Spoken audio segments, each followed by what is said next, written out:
The wind howled through redleaf forest, scattering crimson and amber leaves like forgotten promises across the mossy trails of Alder Glen, Vermont.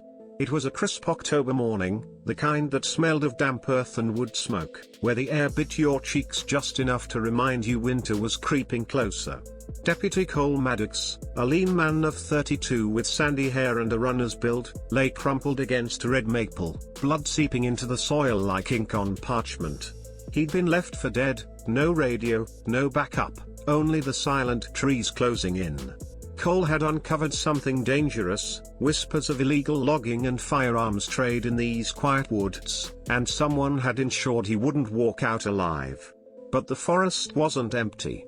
Two 10-year-old twins, Willow and June Fairweather, and their loyal German shepherd, Rusty, were about to stumble into a story that would grip your heart and restore your faith in courage.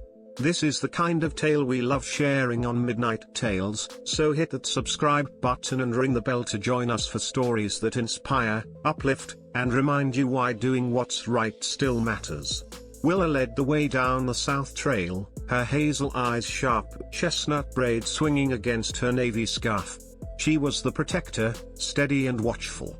June trailed a step behind, softer, dreamier, her hands always reaching for a leaf to pocket or a stone to admire. Despite their identical faces, their spirits forked like river branches, Willow bold, June gentle.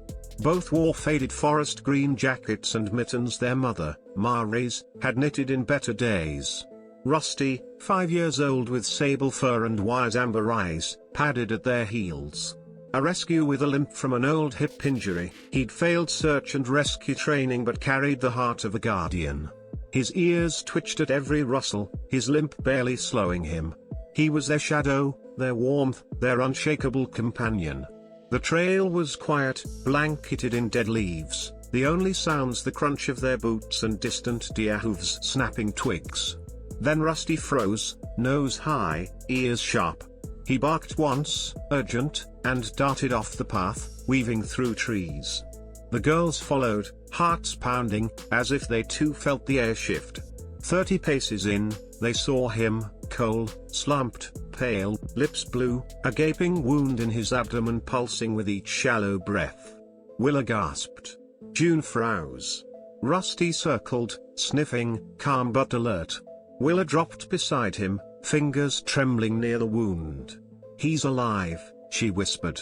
June pulled out their old flip phone, the screen flickering but alive.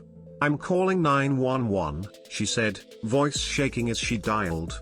Willa pressed her scarf against the blood. "Hold this," she told June, who knelt, pressing hard, biting her lip to keep tears at bay. Willa snapped a stick, twisting the scarf into a crude tourniquet. "Don't die," she muttered. "You're not allowed." Rusty lay by Cole's legs, eyes on the girls, as if his silence held the man to life. Back in Alder Glen, Mary's Fairweather sat at her kitchen table, a spiral notebook open to unpaid bills. At 36, her strong frame and calloused hands bore the weight of single motherhood and a shuttered bakery. Her dark hair, silvering at the temples, was pulled into a messy bun, her brown eyes lined with exhaustion. The phone rang, jolting her. "This is Officer Ramos," the voice said. "Your daughter's found Deputy Maddox injured. They've administered first aid. Paramedics are on their way." Mary's slumped, tears stinging. Pride mixed with terror, she hadn't taught them first aid, hadn't had time. She barely kept their second-hand boots laced. In the forest, sirens finally wailed. June's hands were numb, Willa's voice hoarse from chanting, "Hold on." EMTs rushed in, lifting Cole onto a stretcher. A gray-haired medic with gentle hands looked at the twins. "You saved his life." Willa blinked. "Really?" Rusty barked once, pressing against June, who let tears fall as leaves kept falling, unnoticed, in redleaf forest. Sunday dawned colder, frost lacing window panes like fragile artwork.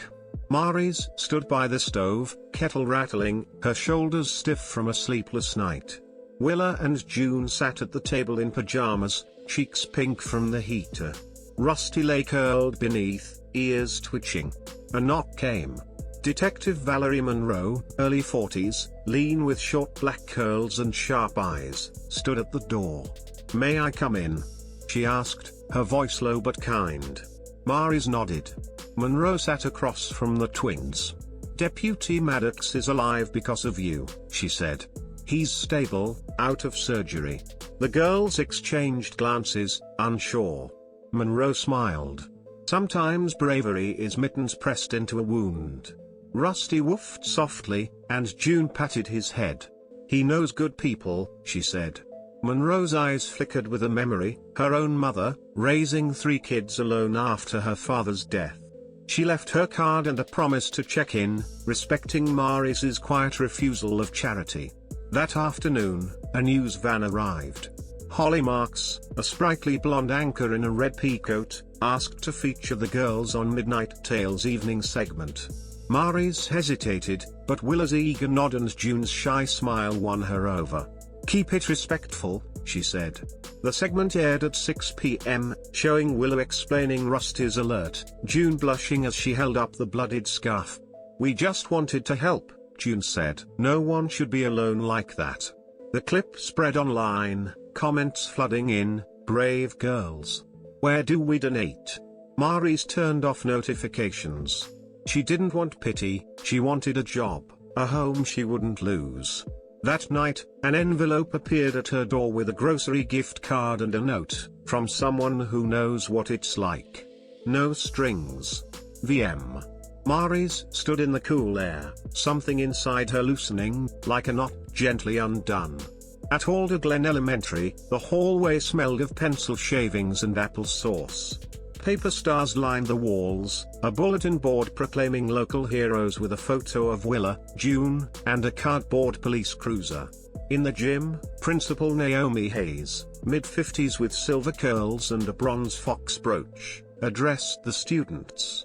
"Courage acts quietly," she said. The twins shuffled on stage, Rusty wearing a paper medal, his tail wagging to thunderous applause. Naomi knelt, petting him. "Better than most adults," she murmured.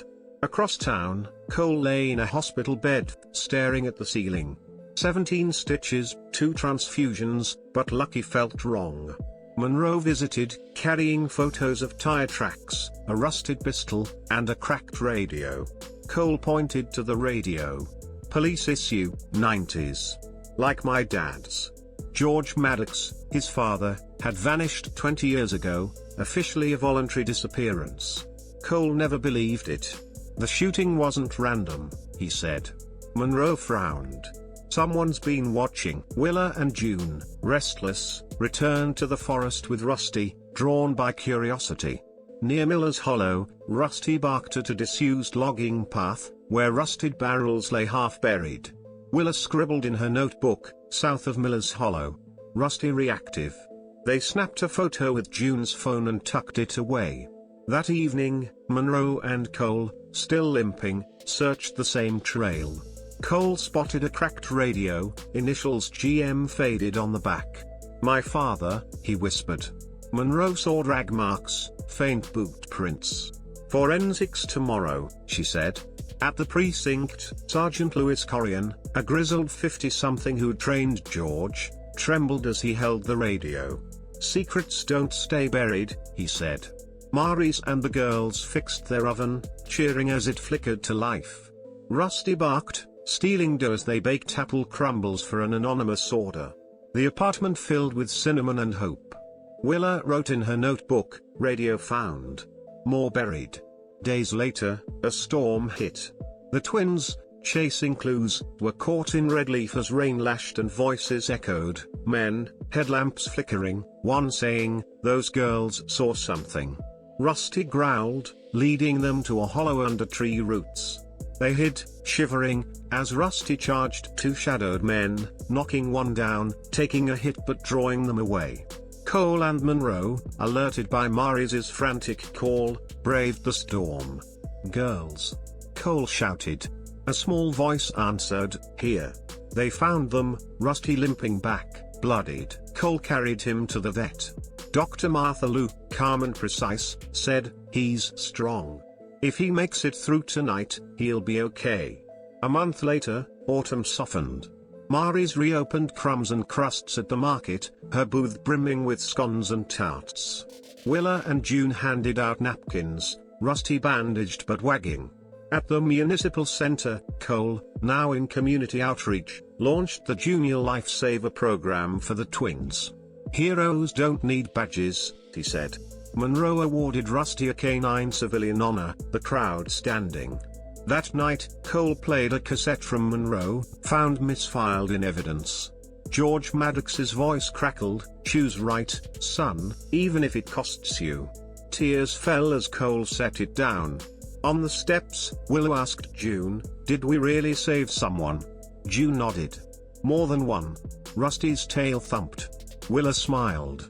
"I think we got saved, too."